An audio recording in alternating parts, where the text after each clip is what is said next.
Hey, what's happening? This is Tom, NerdRemix.com. I got a review for you today of a film by Philip Gardner, written and directed. I've done a lot of his movies. He's a real cool guy. Makes some very interesting movies. It's Men in Black, The Dark Watchers. I kind of wonder if they're going to drop the Men in Black from the title because, you know, the Tommy Lee Jones type people, Will Smith people might sue him. Who knows? Hasn't happened yet. The Dark Watchers, written and directed by Philip Gardner. Now, like I said, Phil's movies are an acquired taste. It's kind of like Scotch. If you're looking for a lot of slam bang, ADD editing, and non-stop action, then you know, you're probably not going to like a Philip Gardner film. If you like a lot left to the imagination, a lot of surreal set pieces, a lot of interesting camera work, and a lot of really cool, really cerebral type of films, then you're going to love Philip Gardner's films, and I fall into that category. I love his films. I think he's only made one questionable film, and that was House of Sin. I didn't really like that as much as the rest of them, but he's made some very quality films. And starring in this film, one of the main roles is a former Nerd Remix Horror Hottie of the Month, Melanie Denholm. I have a photo of the lovely Melanie right here under my finger, autographed, and, you know, looking good. The story centers around Melanie Denholm, Val Monk, who also is very easy on the eyes, and I hope I'm pronouncing this right, Irian Cohn, who is also very easy on the eyes. That's very nice.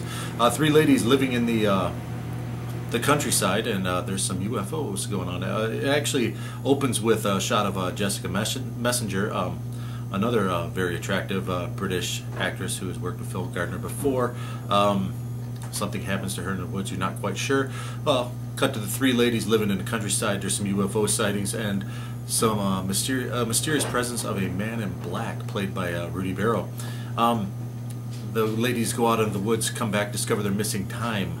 There's people all over the country missing time, as you find out by a little news item interjected by yours truly. Yes, I do have a cameo in this film, but I'm reviewing it anyway because I'm only in it for about 10 seconds, so, you know. Anyway, they get some awesome, some ominous phone calls. Some UFO investigators pay him a little visit, played by Lee Roberts, James Earnshaw, and Paul Healy. And things kind of denigrate from there. People, the ladies end up with black spots on their skin that kind of cover them. Some really cool camera work in this. Again, there's a shot of Melanie Denholm emerging from the tub covered in black, and it's just stunning imagery, as you know, you'll find in a lot of Philip Gardner's films. And it's got to be the nastiest tub in cinematic history. There's some very creepy set pieces with kind of a hidden camera in a bedroom that kind of puts a little voyeuristic spin on things. There's a scene with Melanie Denholm and Irian Cohn in a bath that you know, is probably not supposed to be hot, but I found it that way. You know, who knows? Maybe it's just me. But anyway, very cool film. I'm not too much into the UFO, sci-fi, conspiracy theory genres, but Philip Gardner's consistently making good films, and The Dark Watchers is another one.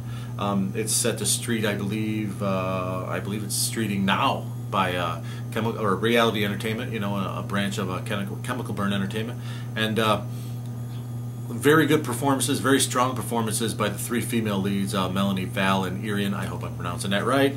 And Rudy Barrow just has an ominous, cryptic presence as the titular man in black, and things wrap up to a really cool, kind of eerie ending. And the film as a whole is a surreal, paranoid hallucination, and you know, it really makes you think about certain things. So very good performances by the cast. Again, very good camera work, expert direction by Philip Gardner.